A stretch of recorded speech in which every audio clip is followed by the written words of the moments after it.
markii ugu horeysay si rasmi ah u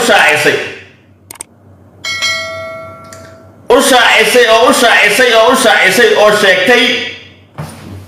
inay madax bannaantay xawaalo aadan maanta kala qaateen warqadii furiinka sida daawada muuqaalka hordhiciisa ka soo aragtay waa fanaanka Cawaale Aadan iyo qoftiisa oo masisiis ay kala tageen oo hadda baraha bulshada oo hadalheen aad u badan ay ka dhalisay si aan kula wadaago xogahaas iyo macluumaadkaasi nagu soo biiro asxaabteena ka mid noqo adigoo janaalka subscribe dhaanaya gambaleelkana u furanayo muuqaalkana like tala dhaca wixii fikirkaaga ee commentiga noo la wadaag fanaanka Cawaale Aadan oo saacadii ugu dambeeyay baraha bulshada hadalheen ay qabsatay asiga xaaskiisa Mrs. Xiis inay kala tageen oo live daahir cali soo lagu soo wacay oo xaaskii Cawaale Aadan ay soo wacday oo ay ku leedahay Cawaale waraaqadeeda furiinka ayaa u diray haddana wadankaasi Jarmalka ayuu ku sugan yahay mar dhowna aniga asiga waa kala dhamaanayna waa kala tageena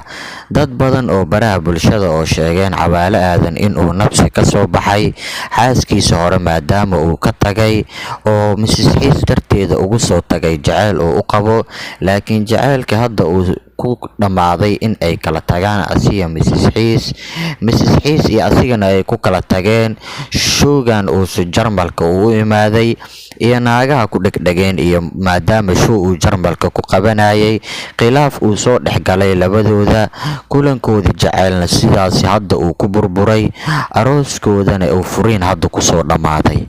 daahir cali soo oo ka dhawaajiyay oo sheegay live oo Mrs. Xiis ay ku soo wacday oo hadda oo Cawaale Aadan ay murugo u tahay in Cawaale hadda Mrs. Xiis reerkeeda ay dhaheen waraaqadeeda soo sii gabadhan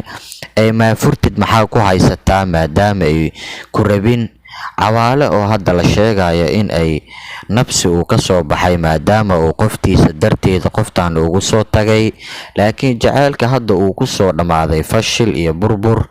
oo murug hadda meel la fadhiya Cawaale dadka baraha bulshada social media iyo dadka asxaabta ay leeyihiin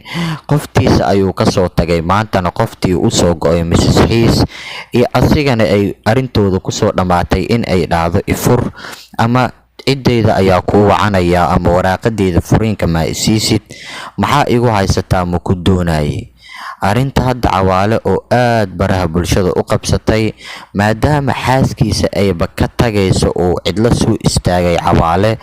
oo garab waayay garabkiisana xaaskiisa obol ay taagneed oo farxadiisa ay ahayd xaaskiisa asigana show walba ay ka heesi jireen ayagoo isku faraxsan laakiin hadda uu garabkiisa cidla taagan yahay Cawaale oo naagtiisana meel ku haynin naagtiisana ay furiin ka dalbatay muuqaal ayaan kula wadaagi doonaa soo dhawow daawade